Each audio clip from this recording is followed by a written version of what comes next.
1971 থেকে 2023 স্বাধীনতার 52 বছর চলছে।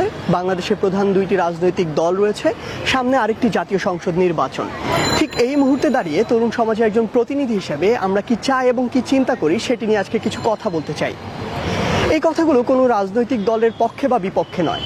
আমি আমার ব্যক্তিগত জায়গা থেকে কি মনে করি, আমার সেই মনের ভাবটুকুই আজকে আমার এই কথাগুলো। তিনটি জায়গা থেকে কথা বলবো। প্রথম জায়গাটি হচ্ছে চেতনা, দ্বিতীয় জায়গাটি হচ্ছে কার্যকরী পদক্ষেপ এবং তৃতীয় জায়গাটি হচ্ছে ট্যাগিং। প্রথমে যে জায়গাটি দিয়ে শুরু করতে চাই সেটি হচ্ছে চেতনার জায়গাটি। আজকে বাংলাদেশে যে প্রধান দুইটি রাজনৈতিক দল রয়েছে, একটি হচ্ছে বাংলাদেশ আওয়ামী লীগ, যেটি বলা হয়ে থাকে যেটির চেতনা হচ্ছে মুক্তিযুদ্ধের চেতনা। অপরদিকে আরেকটি দল রয়েছে যেটি হচ্ছে বাংলাদেশ জাতীয়তাবাদী দল অর্থাৎ বিএনপি, যেটি বলে থাকে যে তাদের চেতনাটি হচ্ছে জাতীয়তাবাদের চেতনা।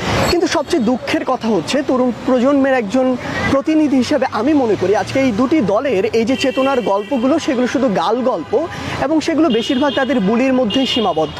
আমরা কাজের মধ্যে এই যে চেতনা সেটি প্রকাশ আমরা দেখতে পাই না।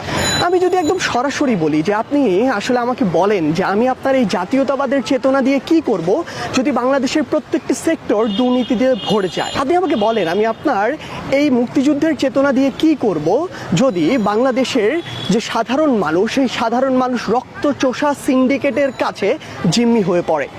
আপনি আমাকে বলেন আমি আপনার জাতীয়তাবাদের চেতনা দিয়ে কি করব যদি আমি সরকারি হাসপাতালে একটি সিটের জন্য যখন যাই তখন আমার ওই কর্মচারী সমিতির পিছনে দৌড়াতে হয় অথবা টাকা নিয়ে কোনো একজন কর্মচারীর পিছনে দৌড়াতে হয়।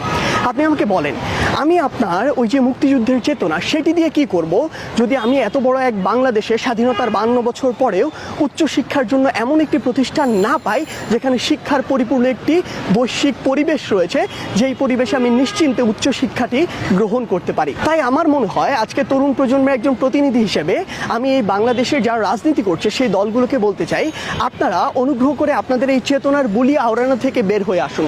আমাদের আর এই চেতনার বুলি চাই না। আমরা যেটি চাই সেটি হচ্ছে আপনাদের কাছে কিছু পলিসি চাই। আপনারা আমাকে সেই পলিসিটি দিন যে আপনারা এই যে বাংলাদেশ একদম ঋণ খেলাপির মধ্যে ডুবে গিয়েছে, 1.5 লক্ষ কোটি টাকার উপরে বাংলাদেশের ঋণ খেলাপি, সেটি থেকে বাংলাদেশের অর্থনীতিকে কিভাবে আপনারা একটি স্থিতিশীল অবস্থায় নিয়ে আসবেন।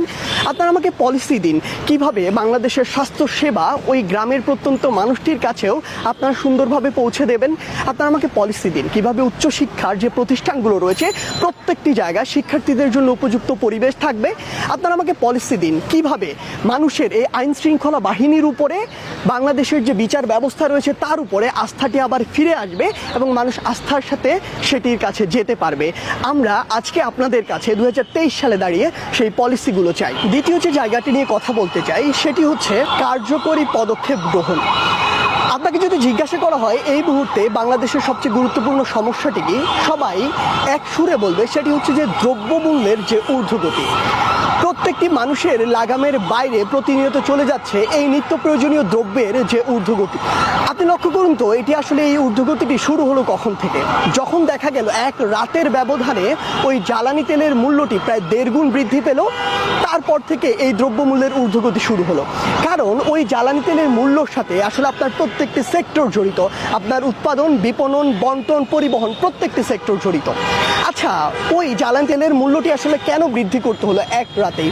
কারণ আইএমএফ থেকে একটি শর্ত দেয়া হলো যে আমরা যদি আইএমএফ থেকে লোন পেতে চাই একটি শর্ত হচ্ছে যে আমাদের এই যে জ্বালানি তেলের মূল্যটি সেটি সমন্বয় করতে হবে। আচ্ছা, আমাদের আইএমএফ থেকে আসলে লোনের কেন প্রয়োজন হলো? কারণ দেখা গেল যে আমাদের এই বাংলাদেশে হঠাৎ করে একটি রিজার্ভের যে পতন সেটি শুরু হলো।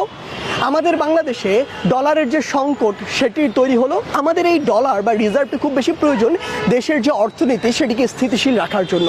আমরা আমাদের বৈদেশিক যত আমদানি করি সেটি আমরা ডলারে যেহেতু অর্থটি পরিশোধ করি, এটি আমাদের অনেক বেশি প্রয়োজন। কিন্তু হঠাৎ করে যখন এই সংকটটি দেখা দিল তখন আমাদেরকে আইএমএফের দ্বারস্থ হতে হলো। কিন্তু আপনি যদি লক্ষ্য করেন আসলে আমরা আইএমএফ থেকে যে পরিমাণ লোন নিয়েছি সেই পরিমাণ বা তার কাছাকাছি পরিমাণ প্রতি বছর বাংলাদেশ থেকে অর্থ পাচার হয়। আপনি যদি লক্ষ্য করেন বিগত 15 বছরে বাংলাদেশ থেকে যে পরিমাণ অর্থের পাচার হয়েছে সেই অর্থ দিয়ে পুরো বাংলাদেশের 2 বছরের বাজেট দেয়া যেত।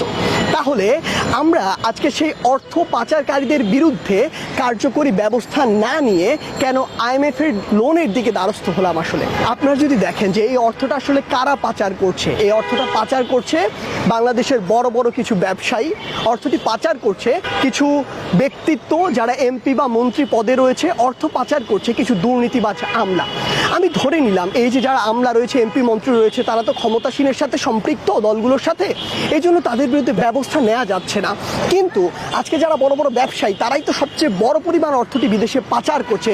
আমরা দেখেছি এস আলম গ্রুপের যে কলঙ্কটি, সেটির কথা।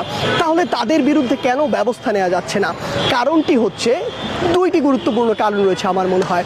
একটি হচ্ছে যে এখানে একটি স্বজন প্রীতি করা হচ্ছে, এবং দ্বিতীয়টি আজকের যারা ব্যবসায়ী, আসলে সেই ব্যবসায়ীরা টাকার বিনিময়ে প্রতিনিয়ত হয়ে উঠছে এক একজন রাজনীতিবিদ। আর আমরা যারা লোভী রাজনীতিবিদ, তারা ওই অর্থের লোভে প্রত্যেক দিন হয়ে উঠছে এক একজন ব্যবসায়ী। তাই এই যে দুইটি গ্রুপ রয়েছে, তারা এক পক্ষ আরেক পক্ষের বিরুদ্ধে গিয়ে কোনো ব্যবস্থা গ্রহণ করতে পারছে না। আর স্বজন প্রীতির মতো একটি গুরুত্বপূর্ণ কারণ তো রয়েছে, যার সার্বিক কারণে আজকে যে আমাদের যে রিজার্ভটি, সেটি প্রতিনিয়ত ফল করছে। কিন্তু আমরা তরুণ প্রজন্ম আজকে চাই, এই যে যারা হাজার হাজার কোটি টাকা দেশের বাইরে পাচার করছে, এই যে যারা বাংলাদেশের ব্যাংকগুলো থেকে লোনগুলো নিয়ে 1,56,000 কোটি টাকার ঋণ খেলাপি হয়েছে, তাদের বিরুদ্ধে কার্যকরী ব্যবস্থা নেওয়া হোক। কারণ এই টাকাগুলো জনগণের টাকা, এই টাকাগুলো যদি ফেরত না হয়, এই সামগ্রিক ক্ষতিটি আসলে দেশের হবে। তাই আপনারা যেই দলই ক্ষমতায় আসুন না কেন, অন্তত আজকের তরুণ সমাজের আপনাদের কাছে চাওয়া, এই মানুষগুলো, এই যে অপরাধীগুলো, এই যে দুষ্কৃতিকারীগুলো, এই যে দুর্নীতিবাজগুলো, তাদের বিরুদ্ধে কার্যকরী পদক্ষেপটি আপনারা নিন। তৃতীয় যে জায়গাটি নিয়ে কথা বলতে চাই, সেটি হচ্ছে ট্যাগিং। আমরা দেখি এখন যেমন আওয়ামী লীগ ক্ষমতায় রয়েছে, আমরা আওয়ামী লীগ কিংবা আওয়ামী লীগের কোনো এমপি মন্ত্রীর যদি সমালোচনা করে কিছু একটি বলি, তখন আমাদেরকে বিভিন্ন ট্যাগ দেওয়া হয়। ঠিক একইভাবে আমার এটি মনে হয়, যদি বিএনপি বা অন্য কোনো দল ক্ষমতায় আসে, তখনও যদি তাদের সমালোচনা করা হয়, তখন তারাও হয়তো আমাদেরকে কোনো একটি ট্যাগ দিয়ে দিবে। কিন্তু আমার মনে হয় যে বাংলাদেশের প্রত্যেকটি রাজনৈতিক দলের এই চিন্তাধারা থেকে বের হয়ে আসা উচিত।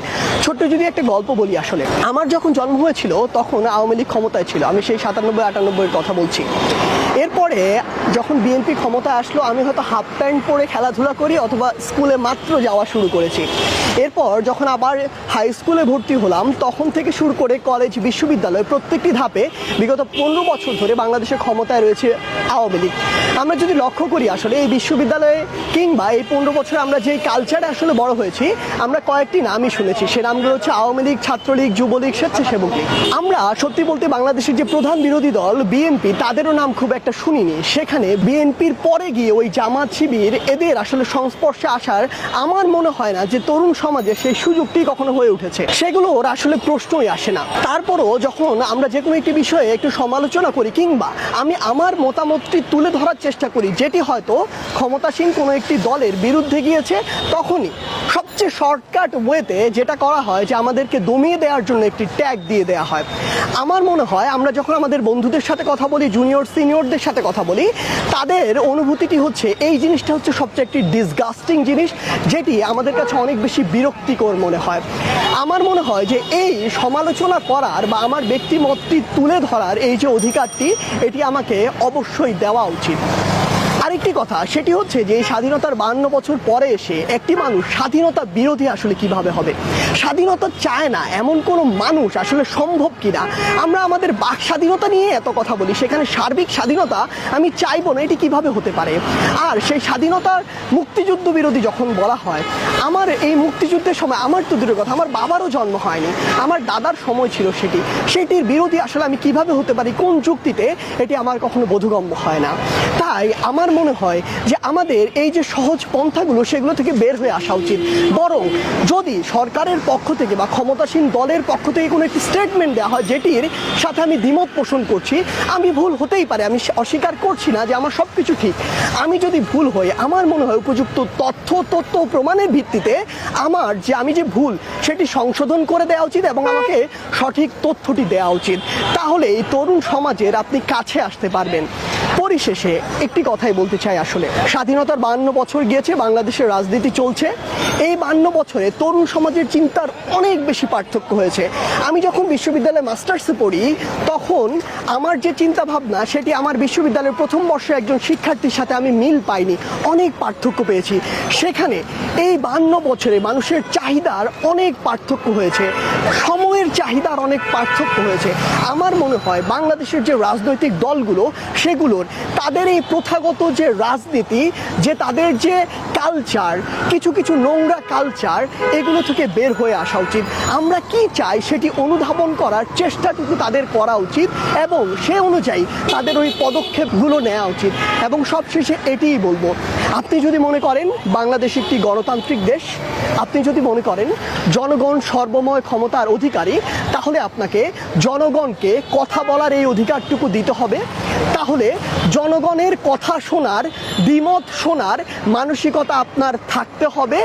তাহলে জনগণের সমালোচনা নেয়ার মানসিকতা আপনার থাকতে হবে। যদি না পারেন তাহলে বাংলাদেশের তরুণ প্রজন্ম মনে করে রাজনীতি আপনার জন্য নয়। ধন্যবাদ।